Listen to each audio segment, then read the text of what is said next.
Hi, does this look familiar?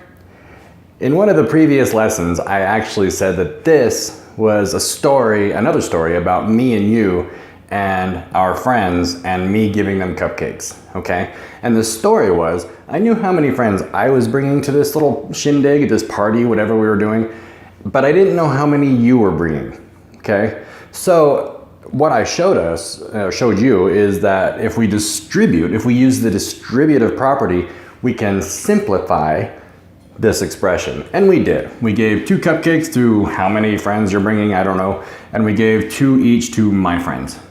And that landed us with a nice clean parentheses-free expression. Okay? And I told you, as soon as we know how many people you're bringing, then we can know what our total number of cupcakes are, and then we'll have a nice, pretty number at the end, okay? This was a simplification. We simplified here. There's a new word here that's gonna come along with this lesson, and it's called evaluate, okay? When you see the instruction evaluate, that means somebody's gonna give you the value of that number, and it's up to you to then find out what's the value of the whole expression. You're usually going to see something like this, okay? Evaluate when x equals, and then they're going to give you the value of x. Let's say you're bringing 5 friends, okay? So my instructions for this is to evaluate when x equals 5, okay? Now here's how we do that. We're going to basically rewrite this whole expression, but instead of writing that x right there, I always say, open up the variable.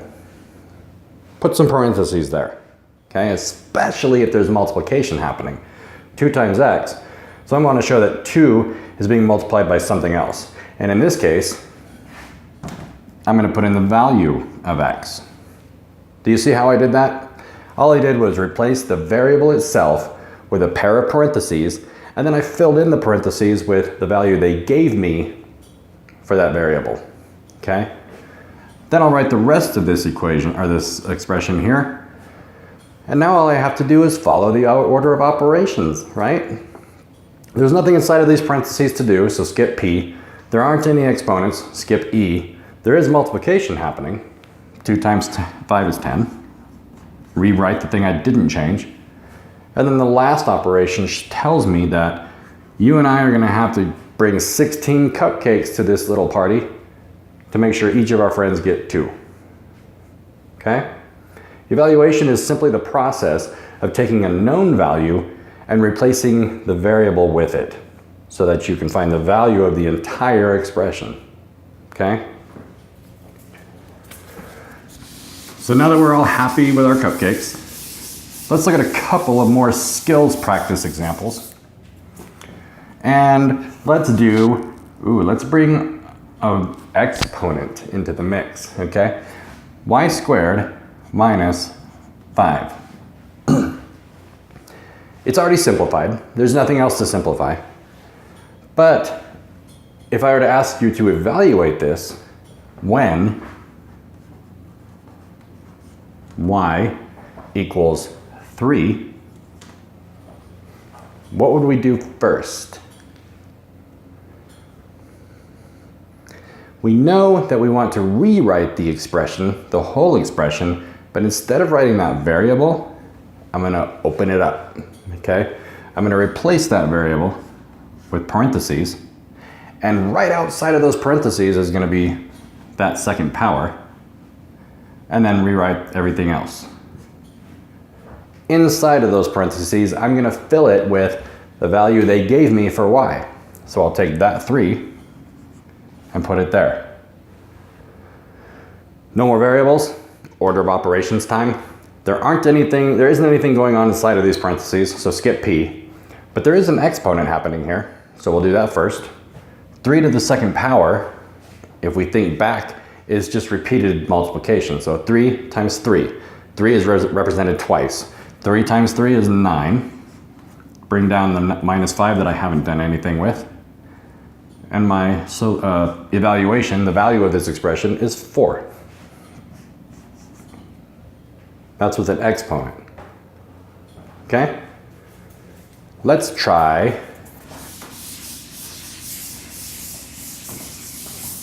a negative number. What is 17 minus, oops, I wanted to put a variable there.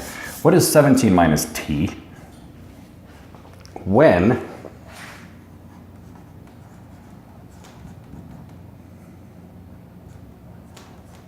t equals -4?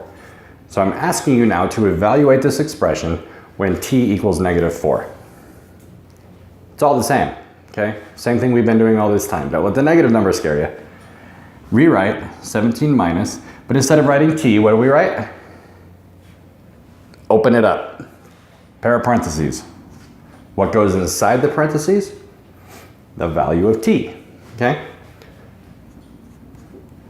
-4. Now it's PEMDAS, baby. Where did I hear that? It's kind of cheesy, huh? Order of operations. Okay, there's nothing happening inside these parentheses. Skip P. There are no exponents. Skip E. There's no multiplication or division. So now we're up to A and S because they happen at the same time. There is subtraction happening here. And since it's subtraction of a negative number, I'm going to add the opposite, right? So add the opposite of -4, which is +4. 17 plus 4 is 21. The value of 17 minus t when t equals -4 is 21. Okay? That's not too bad, right?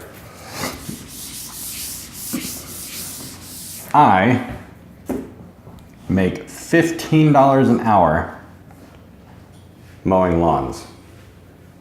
That's actually a pretty good rate. $15 an hour mowing lawns, okay? I mow N lawns per day. Does that sound weird? That means, I don't know really. It just kind of depends on the day, right? So if I were to mow 15 lawns at if I charge $15 per lawn and I mow N lawns per day, that means I really don't know how many lawns I'm gonna mow that day. But I do know it's gonna be $15 each. Did you hear that keyword? This means 15 times, this is $15 times the number of lawns that I mow. I don't know that. So we're gonna use N, okay? Again, I really don't like that dot right there, so I'm just gonna stick these two together. Is that okay? Algebraically, you're gonna see this way more often than you see this. This expression, 15n, one more time, tells me I make $15 per lawn. N is the number of lawns that I mow. This expression will tell me how much money I make in a day. So how do I figure it out? Well, I have to know how many lawns I'm gonna have to know how many lawns I mow that day, right? Let's say that I get some phone calls and I'm like, cool, I'm actually gonna go mow 6 lawns today. That's a full day, okay? So evaluate this expression when n equals 6. The number of lawns I'm gonna mow today is 6. So let's come back here. And instead of writing n, I'm gonna open it up and fill in those parentheses with 6. That's a lot of lawns. Looks like it's gonna be a lot of money. 15 times 6. I know that 15, well, I'll just do it. I'm gonna use the algorithm. I'm gonna do mental math this time. That's 90 bucks. $15 per lawn times 6 lawns. That's 90 bucks today. Not bad. Okay? That's a little bit of problem solving there. I want you to go ahead and try some on your own. Remember that the whole purpose of evaluating is to take the now known value of the variable and replace the variable in your expression so that you can find the value of the whole expression. Okay? The try it section of your exercises is pretty straightforward. Try those, practice those skills, and then try the problem solving where it's gonna show you a little bit of what I just showed you behind me. Come back and meet me at the next video and we'll go over them.